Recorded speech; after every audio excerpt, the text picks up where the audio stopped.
आगरा की प्रसिद्ध परिक्रमा जो कि सावन मास के दूसरे सोमवार में लगाई जाती है। यह परिक्रमा रविवार को शाम को 5 बजे शुरू की जाती है।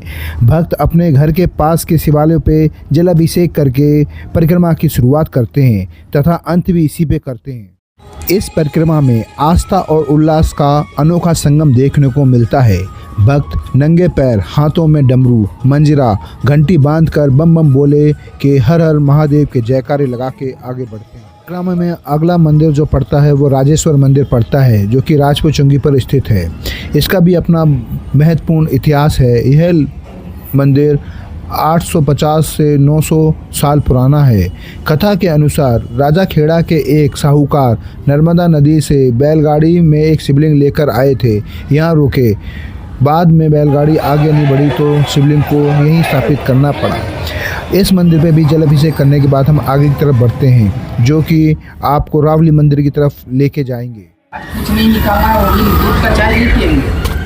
ऐसा माना जाता है कि अजमेर के राजा मान सिंह अकबर के शासनकाल में अफगानिस्तान से ये शिवलिंग लेकर आए थे। रावल राजपूत होने के कारण इनका नाम रावली महादेव पड़ा।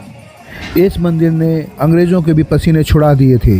जब यहाँ पे रेलवे लाइन बिछाई जा रही थी तब इस मंदिर को हटाने की अंग्रेज़ों ने पूरा प्रयास किया पर हटा नहीं पाए। हर हर महादेव। मैं अनु भदौरिया और इस परिक्रमा को मैं हर साल लगाता हूँ। आपको इसके बारे में पूरी जानकारी दूंगा। रावली मंदिर में जलाभिषेक करने के बाद में हम आगे की तरफ पृथ्वीनाथ की तरफ बढ़ते हैं। हर हर महादेव। आगरा का पृथ्वीनाथ मंदिर जो कि शाहगंज में स्थित है, यह भी एक प्राचीन मंदिर है जो कि 800 वर्ष पुराना है। पृथ्वीनाथ मंदिर का संबंध पृथ्वीराज चौहान से संबंध है। लोक मान्यता के अनुसार इस मंदिर का इतिहास सम्राट पृथ्वीराज चौहान से जुड़ा हुआ है। माना जाता है कि जब वे इस क्षेत्र से गुजर रहे थे तब यहाँ पर उन्होंने घना जंगल था, उन्होंने अपने घोड़े को बांधा तो वो घोड़ा बार बार खुल जा रहा था। तो सुबह उठ के पता चला कि वह एक शिवलिंग है। उसके बाद उन्होंने यहाँ पे मंदिर की स्थापना कराई और पूजा पाठ का कार्य शुरू किया। सावन मास के चौथे सोमवार में यहाँ विशाल मेला का आयोजन किया जाता है तथा यहाँ पर जैसे हम परिक्रमा में आगे की तरफ बढ़ेंगे तो आपको इस प्रकार की झांकियाँ देखने को मिलेंगी और पूरा आगरा शहर ऐसा लगता है जैसे भोले बाबा की बारात आ रही हो और एकदम सजा हुआ होता है। यह है पृथ्वीनाथ मंदिर जिसका कि मुख्य द्वार इस प्रकार है और इसके अंदर जैसे ही हम प्रवेश करेंगे तो प्रांगण मिलेगा और वहाँ पर एक विशाल नंदी जो कि बहुत ही प्राचीन बने हुए हैं, उन पे जलाभिषेक करने के बाद में हम नीचे की तरफ जाएंगे तो पृथ्वीनाथ मंदिर देखने को मिलता है जो कि बहुत ही विशाल और अद्भुत है। जय भोले। पृथ्वीनाथ मंदिर में जलाभिषेक करने के बाद में भक्त कैलाश महादेव मंदिर की तरफ रवाना होते हैं।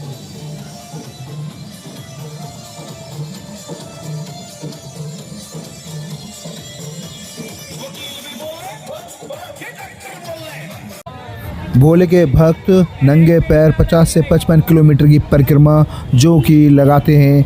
आप देखेंगे कि यहाँ पे म्यूजिक सिस्टम तथा सजावट इतनी अच्छी होती है कि भक्त हंसते गाते इस यात्रा को पूर्ण करते हैं। और आगे हम चलेंगे कैलाश महादेव मंदिर। कैलाश मंदिर भगवान शिव का एक अति प्राचीन और प्रसिद्ध मंदिर है। यह एक ही जलधारी में 2 दुर्लभ शिवलिंग विराजमान है जिसकी स्थापना त्रेता युग में स्वयं भगवान परशुराम और उनके पिता जमदग्नि द्वारा की गई थी। पौराणिक कथा के अनुसार परशुराम जी कैलाश पर्वत से इस शिवलिंग को लाए थे और यमुना तट पर संध्या वंदन के दौरान इन्हें यहाँ पर रखा और उसके बाद में ये यहीं स्थापित हो गए। यह है कैलाश मंदिर का मुख्य द्वार। इसके अंदर जैसे ही हम जाएंगे तो आपको 2 नंदी महाराज मिलेंगे। यहाँ पे देखने पे ऐसा लगता है नंदी महाराज बहुत प्राचीन है और ये वो 2 शिवलिंग जो कि परशुराम जी कैलाश पर्वत से लाए थे। और सौभाग्य के पास इस बार मैं कैलाश मानसरोवर यात्रा पर गया था और वहाँ से जल लेकर इनका जलाभिषेक किया। हर हर महादेव। जय शिव शंभू। कैलाश पर्वत पहुंचने के बाद में हमारी परिक्रमा लगभग आधी हो जाती है। यहाँ पर कुछ लोग विश्राम करते हैं और थोड़ी देर विश्राम करने के बाद में हम लोग भी आगे बनखंडेश्वर की तरफ बढ़ते हैं। ये बनखंडेश्वर का रास्ता जो कि बिल्कुल ही सुनसान और एकांत में है। यहाँ पे भी भोले की भक्तों की कोई उत्साह में कोई कमी नज़र नहीं आती है। हर कोई जय बोले बम बोले के जय घोष के साथ में आगे बढ़ते हैं और यहाँ पे इस प्रकार की सजावट देखने को मिलती है।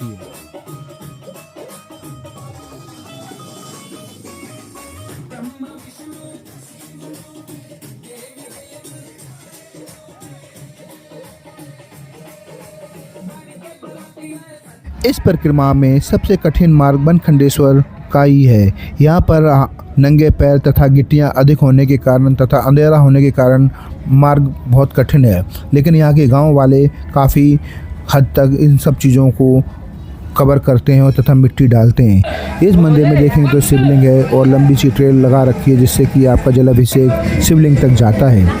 इस मंदिर में 3-4 मंदिर हैं ऊपर और इसके पीछे एक और मंदिर है जिसमें आप शिवलिंग पे जल चढ़ा के तथा आशीर्वाद लेके परिक्रमा को आगे बढ़ाते हैं। इसके बाद में भक्त दयाल बाग होते हुए आगे की तरफ बढ़ते हैं और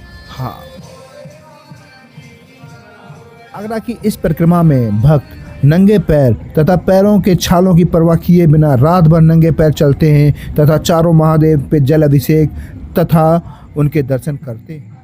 इस परिक्रमा का अपना एक पौराणिक इतिहास है। कहा जाता है कि मुगलों के काल से पहले से ये परिक्रमा लगाई जा रही है। बनखंडेश्वर की यात्रा यहाँ ख़त्म होती है। इसके आगे हम दयाल बाग के साइड में निकलते हैं और अपनी परिक्रमा को आगे बढ़ाते हैं।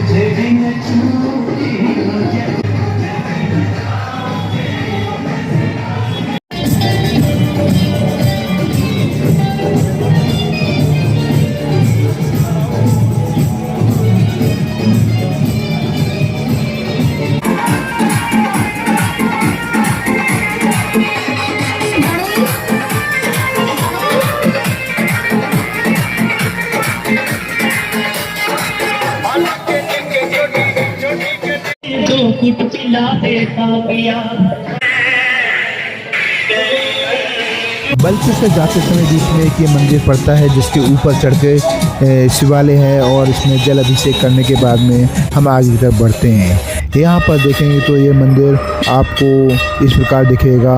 यहाँ पे शिवलिंग है और हम यहाँ से ऊपर से नीचे की तरफ उतरेंगे तो आगे बल्केश्वर के लिए रवाना होंगे। बल्केश्वर मंदिर जो कि अपनी प्राचीनता भव्यता के लिए बहुत मशहूर है, इसकी भी रोचक जानकारी में आपको बल्केश्वर महादेव मंदिर जो कि यमुना तट के किनारे स्थित है। ये लगभग 500 से 700 साल पुराना मंदिर है। यह आगरा का एक प्राचीन शिव मंदिर है। पौराणिक कथा के अनुसार कहा जाता है कि पहले बेलपत्र का यहाँ घना जंगल था। जंगल की कटाई के दौरान भीतर एक प्राचीन शिवलिंग प्रकट हुआ।